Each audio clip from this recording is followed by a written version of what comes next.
This is Franchise Today, brought to you by FRM Solutions, providers of the best-in-class software solutions for franchise relationship management. Franchise Today is your destination for weekly information, conversations, and interviews with accomplished industry leaders, all of whom share best practices for sustainable growth and sensible franchising. Here now, your host, Stan Friedman, to kick off this week's podcast. Today is Wednesday, April 22nd, and this is Franchise Today, marking week 6 of coming to you from the bunker here in Marietta, Georgia. I'm Stan Friedman, still healthy and encouraged by the fact that we're 1 week closer to the new normal and what seems to be a phased reopening of the American economy. We'll be joined in just a few minutes by Matt Haller, Senior Vice President of Government Relations and Public Affairs at the International Franchise Association, as he shares his take on where things stand in D.C. and moreover, where they're heading, as pertains to COVID-19, the government, and our interests in franchising. First, though, thanks again to last week's guests,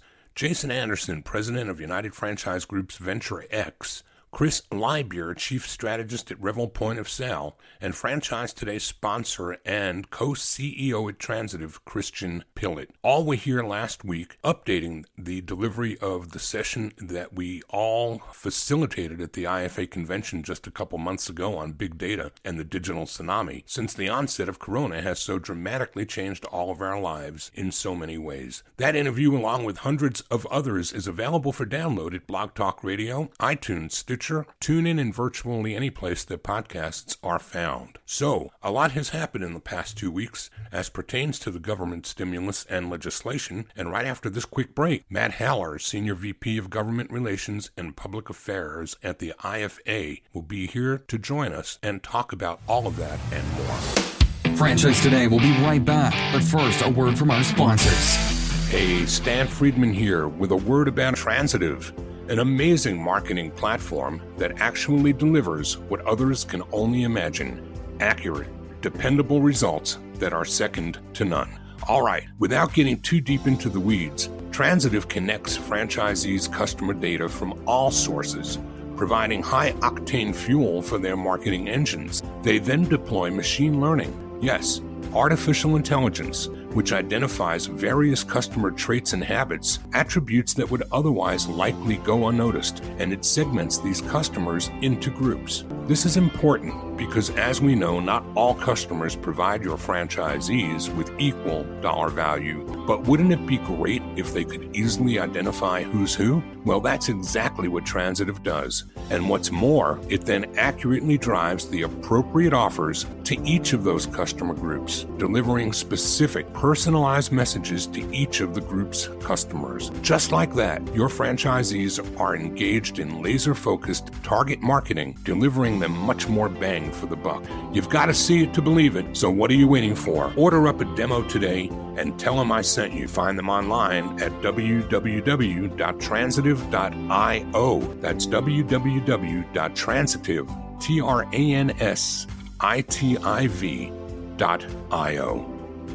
Matt Haller has been the man behind the man at IFA for nearly 10 years, first for Steve Caldiera and more recently for Robert Cresanti. Matt is the man who monitors and protects the brand of franchising at the federal and state legislative levels. Today, Matt joins us to share updates on the impact that the government actions and in some cases inactions have had on IFA members and various market sectors within franchising. Matt Haller, welcome to Franchise Today. Thanks, Dan. Good to be with you. I don't know how many times I've had Steve Caldiera or I've had Robert Cresanti more recently on the podcast talking big picture IFA. I don't think I've ever asked you, and for that I want to apologize because you're a guy who has a lot to share. Oh, thanks, Dan. The guy behind the guy. There you go.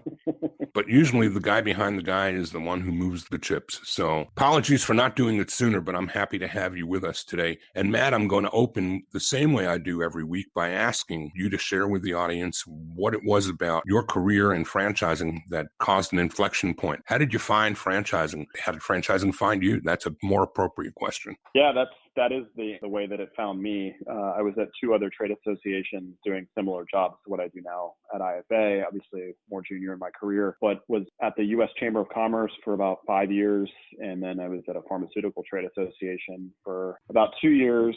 And I wasn't super passionate about the healthcare and pharmaceutical space and was looking around for other opportunities. Victoria Adams, who used to run FranPac at IFA, had told me that at the time Steve Caldiera and the board had approved a new position at IFA to sort of sit in between government relations and communications and really a public affairs role. And that was really something I was passionate about doing. Didn't know the first lick about franchising other than, I was a big fan of fast food, but knew I would excel at it. And trade associations like IFA have great members, in the franchisor, franchisee, and in particular the supplier side that are willing to teach staff the expertise they need to go advocate on their behalf. And, that's how it found me. And, Jack Earl was the chairman of the IFA board at the time and had been working closely with a friend of mine. His daughter had been working closely with a friend of mine, in DC. And so I had a relationship that I was able to create there. And I guess I was one of the finalists and ultimately got the gig. So, here we are 9+ years later. Lots changed in the industry, but some of the people, a lot are still around. And that's the best part about this world is the relationships with the people in the industry. And that's also one of the most important things about the work that we do on the government relations and advocacy side in DC is, having relationships for times like today, like the coronavirus, where you can't literally be in front of somebody's face at a fundraiser or an event or lobbying them in the halls of Congress. And so being able to pick up the phone or text somebody or email them and not have to start a relationship, but leverage that existing relationship is really what it's all about. So a lot of similarities in franchising and in the advocacy world. Why don't you spend a few minutes explaining to the audience some of the ins and outs of the world that you live in and the role that you play and what it is that to be sitting in the Senior VP of Government Relations and Public Affairs means to the franchisors and franchisees and even the executives that are listening today. Because I look at you as a front line. You're like a lieutenant colonel or a general to me. You're the front line of franchising, protecting the brand of franchising. And we say that, but I don't know that we all really understand what it is that you and the team do to impact that. Yeah,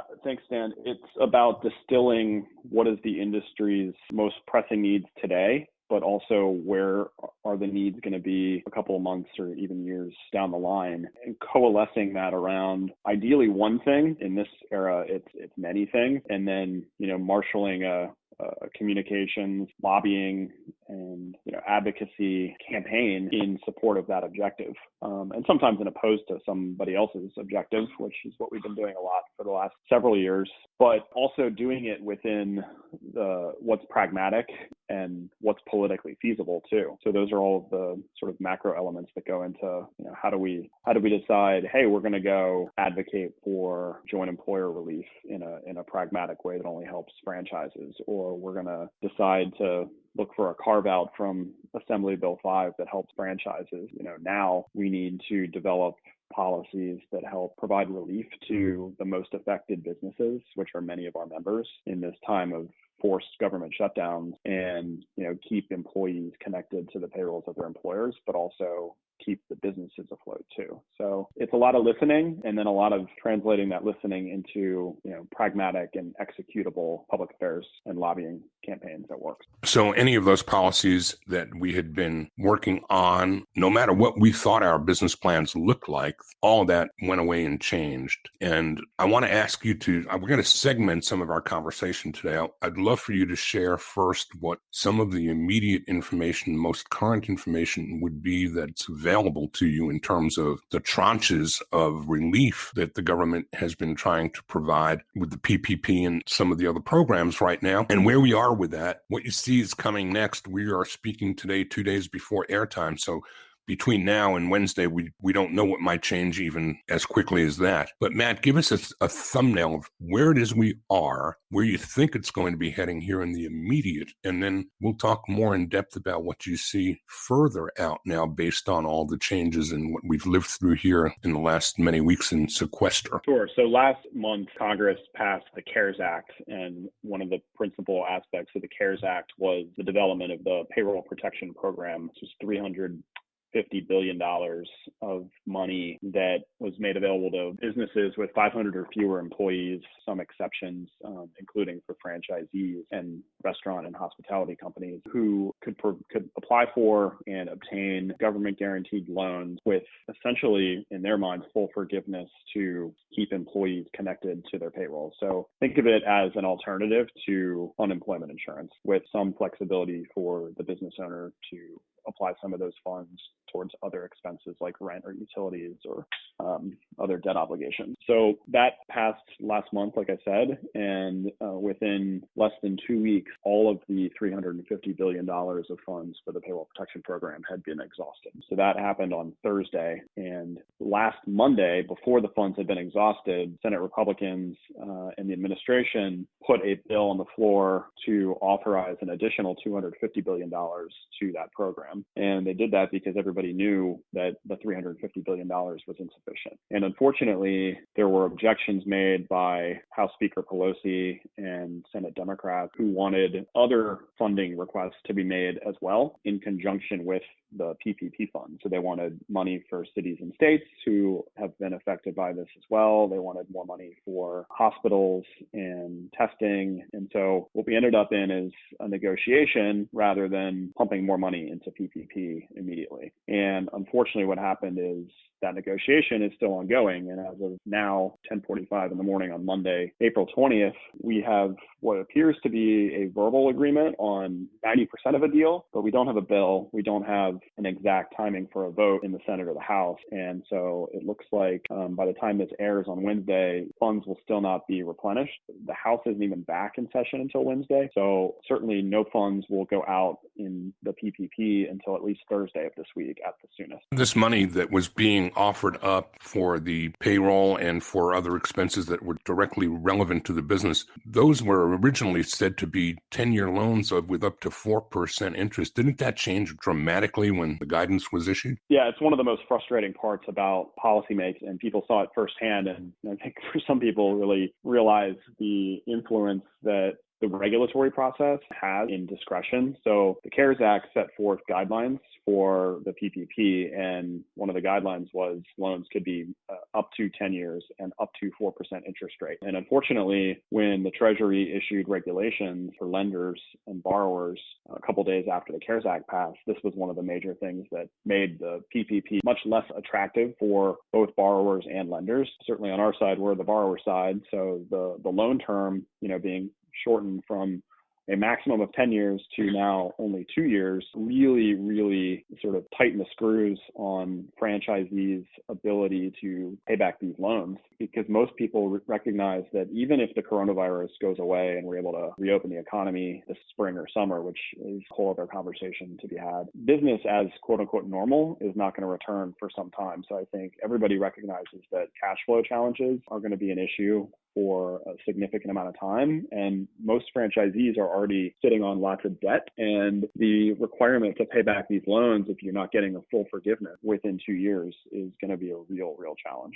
So how do you see that playing out? Are there any chances for other amendments to that guidance, or is that the way the die has been cast and it can't be changed? No, there's some real frustration in the Congress about some of the handcuffs that the Treasury and SBA put on the use of these funds, and the loan term is just one. Another has to do with the requirement that only 25% of the PPP funds can be spent on non-payroll related expenses. For franchisees, payroll is only 30 to 40% in most cases. So, that puts a real tough decision onto franchisees who want to get their loans forgiven, but also need to keep the enterprise afloat. And so changing that ratio to maybe 50% payroll versus non-payroll would be helpful. And Congress has announced they will be doing a phase 4, which will include some technical corrections to the phase 3, which is the CARES Act. And those two issues are 2 of about 5 that we'd like to see repaired in the overall structure of the PPP as the program evolves, and we think will be extended beyond the June 30th date, at least for affected industries. I think that's one of the other areas that there's real frustration out there, is that lots of healthy businesses were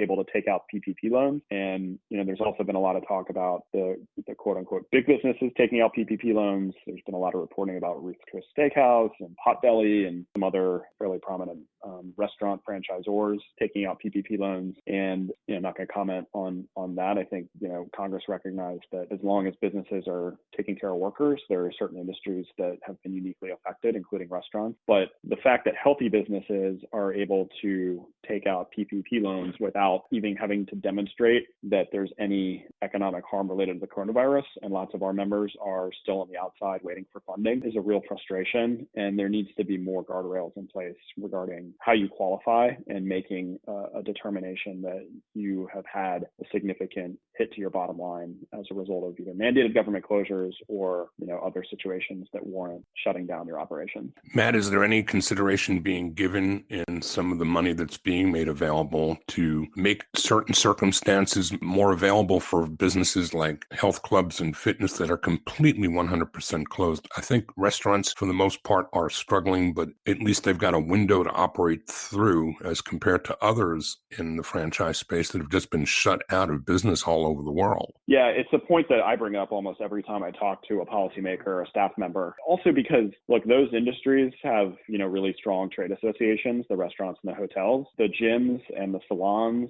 and some of the service-related franchises that operate in all sorts of different verticals, whether it's landscaping or home planing or cleaning. They really don't have their own associations, and those are some of the most active and engaged brands with IFA. And so while we're not saying, restaurants and hotels don't deserve relief, and as you correctly state, the restaurant model is wide-ranging. I mean, companies like Domino's and Pizza Hut are delivering like gangbusters, and in some cases are hiring additional employees at franchisees' locations. So they're doing great. And others can supplement with delivery and takeout, third-party delivery, but you can't deliver a haircut to somebody's house. I can personally attest to that because my wife gave me a trim yesterday.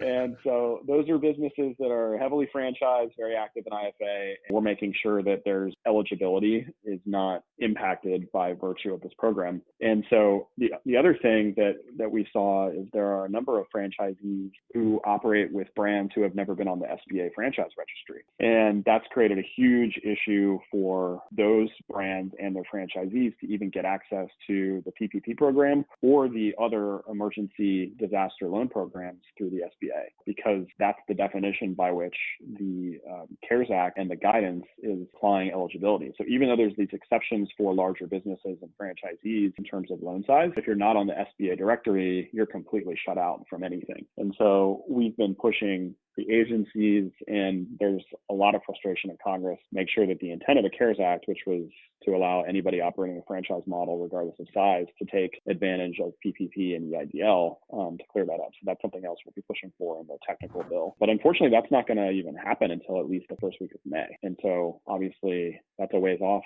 2 weeks or so from now, and people are making decisions in the real world. So the anxiety is palpable, and I feel for our members who are struggling right now. Let's take a quick break, and when we come back from that break, I want to ask you to look out over the immediate circumstances and times that we are in and start talking a little about what you think may be coming over the next couple of horizons as government starts to reopen again. And best case, worst case, what can we expect for the new normal, as I don't think it's yet been defined, but I'd love to get your input as to what you see coming and how. So let's take a quick break, and we'll be right back with Matt Howler, Senior Vice President of Government Relations and Public Affairs for the International Franchise Association.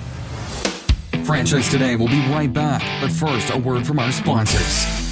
This portion of Franchise Today is brought to you by Zoracle, providers of spot-on profiles, the gold standard of assessment tools that assure you're selecting the right franchisees every time. Unlike DISC or others that simply gauge personality or communication styles, Zoracle's spot-on assessments are all franchise-specific and based upon 7 sciences that nail the results each and every time. Your prospects simply answer a few questions online, and like magic, Zoracle's algorithms scientifically slice, dice, and analyze their thresholds for risk, their business acumen, and even their propensity for single or multi-unit ownership. Zoracle's spot-on analysis is like having a crystal ball, but there's no hoodoo here. It's all based upon science that flawlessly determines franchisee, franchisor compatibility, and accurately predicts performance. Why don't you schedule a demo today and take a complimentary look and see for yourself. It's the closest thing to a sure thing. Zoracle, spot-on assessments based on science, but delivering results that seem simply magical. Check them out at www.zoracleprofiles.com. And we are back with Matt Haller, Senior VP of Government Relations and Public Affairs at the IFA. I don't think that you could ever be prepared for the position that you've been placed in over these last many weeks, Matt. What do you see coming down the pike beyond the immediate? So we kind of know where we are right now. We know that the president has a task force on the health side, and he's just initiated a second task force on the economic side, which I'm happy to hear that Robert Cresanti, CEO at IFA, has a seat at the table. Where do you think that's going to go, and how quickly do the works that they do impact us in any way positive? Yeah, it's going to move quickly. Obviously, there's a major, you don't have to look any further than their press conferences on a daily basis to see where they want to move this and reopening the economy. Obviously, politically speaking, they view the economy reopening as part of the message that they will be able to sell in November to the public. And people are going to have their own perspective about the president. I think we all agree that getting the economy reopened is hugely important, but also the public is going to need to feel safe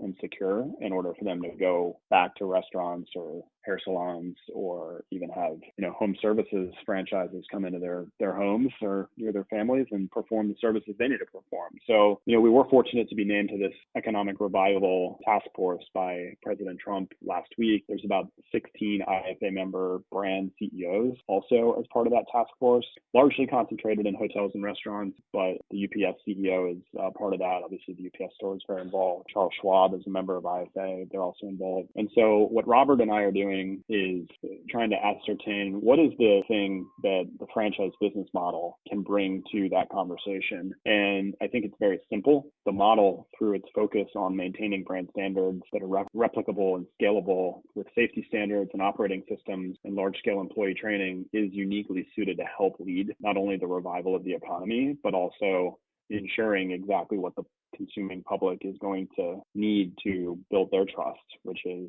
these places that we're going to patronize with our family and friends are safe places to go, or safe, have mechanisms in place to ensure that they're safe if they need to come into our home. And so that's the unique role of franchising in this recovery, is delivering that message to the administration, have the administration deliver that message, to the public, and then have our brands and their franchisees and our supplier partners working, as so many already are, in designing what is the new normal for whether it's a restaurant or a hair salon or, a massage studio or a hotel or you name it, to make sure that that place is complying with the new rules of the road for operating in a post-COVID environment. And how do we do that in a way that's not overly restrictive for the operations of a business, and that there aren't regulations put in place that don't provide the flexibility for businesses to adapt. So that's a little bit of a lens on the President's Revival Task Force and the role that IFA and our members think we can play in that